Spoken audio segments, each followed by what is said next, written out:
MOS Device Capacitances, the basic quadratic IV relationships derived in the previous session along with the corrections for body effect and channel length modulation provide a reasonable model for understanding the DC behavior of MOS circuits. In many analog circuits, however, the capacitances associated with the device must also be taken into account so as to predict the AC behavior as well.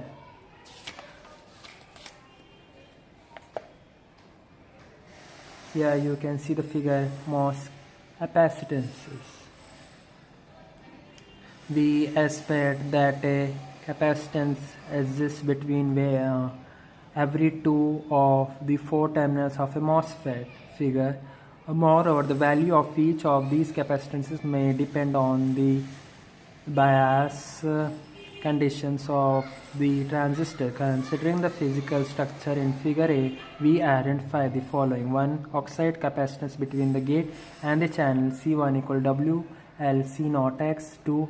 Depletion capacitance between the channel and the substrate C2 equal to WL root over Q summation SI n sub by 4 phi f. 3. Capacitance due to the overlap of gate poly with the source and drain area C3 and C4 owing to fringing electric field. C3 and C4 cannot be simply written as WLD C0 X and are usually obtained by more elaborate calculation. The overlap capacitance per unit width is denoted by C0 V4, junction capacitance between the source drain areas and the substrate. As shown in figure B, this capacitance is usually decomposed into two components: bottom plate capacitance associated with the bottom of the junction Cj and the side wall capacitance due to the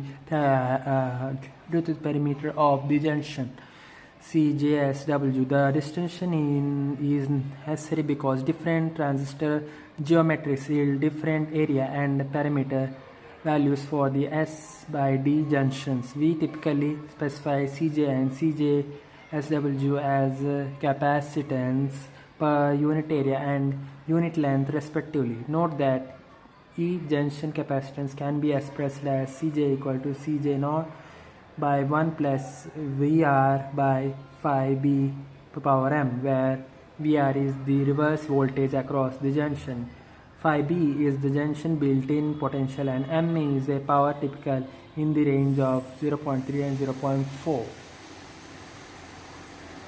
The capacitance between S and D is negligible. Here you can see the figures. A MOS device capacitance B, decomposition of SD junction capacitance into bottom plate and side wall components.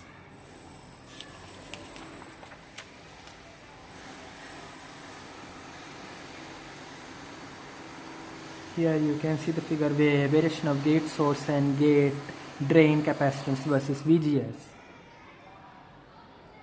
Now we now derive the capacitances between the terminals of a MOS in different regions of operations. If the device is off, CGD is equal to CGS equal to C naught VW, and the gate bulk capacitance consists of the series combination of the gate oxide capacitance and the depletion region capacitance, that is CGB equal to W by L C naught X CD by W by L C naught X plus CD, where L is the effective length and CD is equal to W by WL root over Q phi SI n sub by 4 phi F. The value of CSB and CDB is a function of the source and drain voltages with respect to the substrate. If the device is in deep triode region, that is if S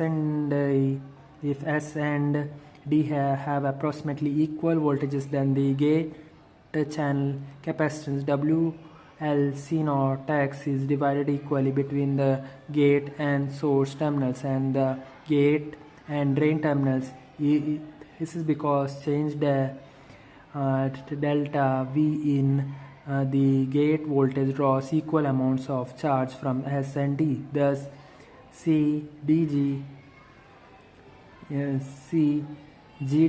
is equals to CGS equal to WL C naught X by 2 plus W C naught V. If in saturation a MOSFET exhibits a head drain capacitance of roughly W C naught V, the potential difference between the gate and the channel varies from VGS at the source to VGS minus VTH at the pinch off point, resulting from non-uniform vertical electric field in the gate oxide along the channel. It can be proved that the equivalent capacitance of this structure excluding the gate source overlap capacitance equals the 2WL C naught X by 3. Thus this structure excluding the gate source overlap capacitance equal WL C naught X by 3. Thus C naught X CGS equal to 2 WLF C naught X by 3 plus W C naught V. The behavior of CGD and CGS in different regions of operation is plotted in figure. Note that the above equations do not provide the smooth transition from one region of operation to another, creating convergence difficulties in simulation programs. This issue is revisited in chapter. The gate bulk capacitance is usually neglected in the triode and saturation regions because the inversion layer acts as a shield between the gate and the bulk. In other words, if the gate voltage varies, the charge is supplied by the source and the drain rather than the bulk. Thank you.